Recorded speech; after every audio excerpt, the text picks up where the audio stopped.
तो देखिए, America, Israel और ईरान के बीच जिस तरह से युद्ध छिड़ा है, उससे बताया जा रहा है कि पूरी दुनिया में पावर सेंटर जो है वो शायद आने वाले सालों में बदल जाए और ये पावर सेंटर जो है वो शिफ्ट होकर अमेरिका से कहीं और चली जाए।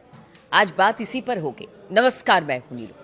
अमेरिका इजराइल के ईरान पर 28 फरवरी को किए गए हमले के बाद शुरू हुए संघर्ष का सीधा सीधा असर अब समुद्री यातायात पर पड़ता दिखाई दे रहा है।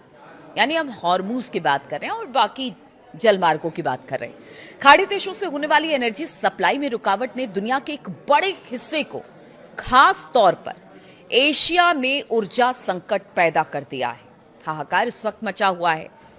इसने रूस को अपने तेल के लिए नए खरीदार तलाशने का अवसर भी दे दिया है।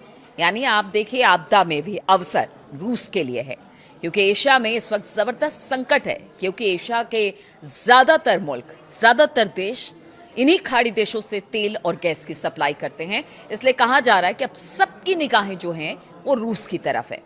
एक्सपर्ट को लगता है कि ये रूस के लिए एशिया में प्रभाव मजबूत करने का एक बड़ा मौका बन सकता है। ये डोनाल्ड ट्रंप के लिए चिंता का सबब बन सकता है। साउथ चाइना मॉर्निंग पोस्ट की रिपोर्ट के मुताबिक साउथ ईस्ट एशिया के आसियान देशों की सरकारें हॉर्मुज स्ट्रेट संकट से हुए फ्यूल की कमी को पूरा करने के लिए रूसी तेल और गैस की ओर रुख कर रही है। क्योंकि देखिए, ये युद्ध कितना लंबा चलेगा। युद्ध अगर खत्म भी हो जाता है तो इसके बाद की स्थिति क्या होगी, इन सभी बातों पर चिंता ये एशियन देश कर रहे हैं। इसीलिए सबकी निगाहें रूस की तरफ हैं। एनालिस्ट का कहना है कि रूसी फ्यूल के लिए होड़ एक बड़ा सवाल खड़ा करती है। सवाल यह है कि क्या मॉस्को इमरजेंसी एनर्जी सप्लायर के तौर पर अपनी शॉर्ट टर्म भूमिका को वहां लंबे समय तक असर में बदल सकता है। सवाल यही है।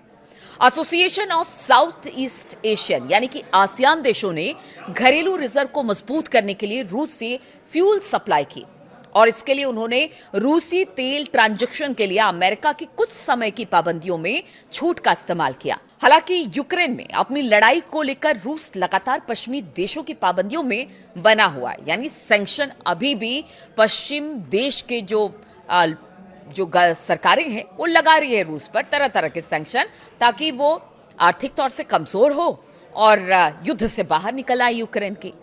मनीला के think tank international development and security cooperation के जो प्रेसिडेंट हैं चेस्टर कैबलिजा का कहना है कि Malaysia, Indonesia, Vietnam, Philippines, Myanmar सहित जो आसियान सदस्यों के जो देश है वो रूसी तेल की मांग करने से सप्लाई चेन को मजबूत बनाने के लिए क्षेत्रीय गठबंधनों को नया आकार मिल सकता है। यानी अगर इतने सारे देश रूस से तेल खरीदते हैं तो आप समझिए, जो रूस की आर्थिक स्थिति यूक्रेन के युद्ध के बाद से खराब हो गई थी वो काफी हद तक सुधरेगी, ऐसा मानना है एक्सपर्ट का। कैल्पसा का मानना है कि रूस इस इलाके में एनर्जी लाइफलाइन के तौर पर अपनी भूमिका का इस्तेमाल आसियान में प्रभाव सुरक्षित करने के लिए एक मौके के तौर पर कर सकता है। और इसके लिए मौका है क्योंकि हॉर्मुज स्ट्रेट के बंद होने से इस पूरे इलाके में दबाव है, जो अपनी आधी से ज्यादा तेल और गैस की जरूरतों के लिए खाड़ी देशों पर निर्भर है। Carnegie Endowment for International Peace के अनुसार दक्षिण पूर्व एशिया के देश अपनी रोजाना की 5 मिलियन बैरल की जरूरतों में से करीब करीब 2 मिलियन बैरल तेल का प्रोडक्शन करता है। यानी कि वो ऊर्जा की आधी जरूरत भी खुद पूरी नहीं कर सकता है। अपनी एनर्जी की मांगों को पूरा करने के लिए वो इंपोर्ट पर निर्भर है, यानी बाहर के देश से वो तेल मंगाता है। आसियान के नेता खाड़ी संकट के कारण हुई एनर्जी की कमी को दूर करने और डील करने के लिए मॉस्को का दौरा कर रहे हैं और ये लगातार हो रहा है, क्योंकि मैंने जैसे पहले ही कहा कि युद्ध कितना लंबा चलेगा, युद्ध के बाद की स्थिति क्या होगी, शांति हो भी जाती है तो यहां पर क्या स्थितियां बनेंगी, इन सब के मद्देनजर जो आसियान देश के देश है वो कहीं ना कहीं रूस का दौरा कर रहा है। मार्च में वियतनाम ने उस समय के प्रधानमंत्री फाम मिन चिन ने मॉस्को दौरे के दौरान तेल और गैस सहयोग सहित कई एनर्जी से जुड़े एग्रीमेंट पर साइन किया। मलेशिया के प्रधानमंत्री की बात की जाए, अनवर इब्राहिम, तो उन्होंने रूस से अब तेल को लेकर बातचीत की है। इंडोनेशिया के राष्ट्रपति प्रोबोवो सुबियांटो ने 13 अप्रैल को कच्चे तेल और लिक्विफाइड पेट्रोलियम गैस की सप्लाई पक्की करने के लिए पुतिन से मुलाकात की है। देखिए मैं क्यों बता रही हूं, एक एक करके जितने राष्ट्राध्यक्ष हैं सब पुतिन से मिल रहे हैं। म्यांमार के जुंटा के नेतृत्व वाले प्रशासक के अधिकारी भी एनर्जी सहयोग एग्रीमेंट पर साइन करने के लिए हाल ही में मॉस्को पहुंचे थे। फिलीपींस भी रूसी तेल की खरीद पर ध्यान दे रहा है। यानी जितने आसियान के देश हैं वो सब रूस की तरफ देख रहे हैं।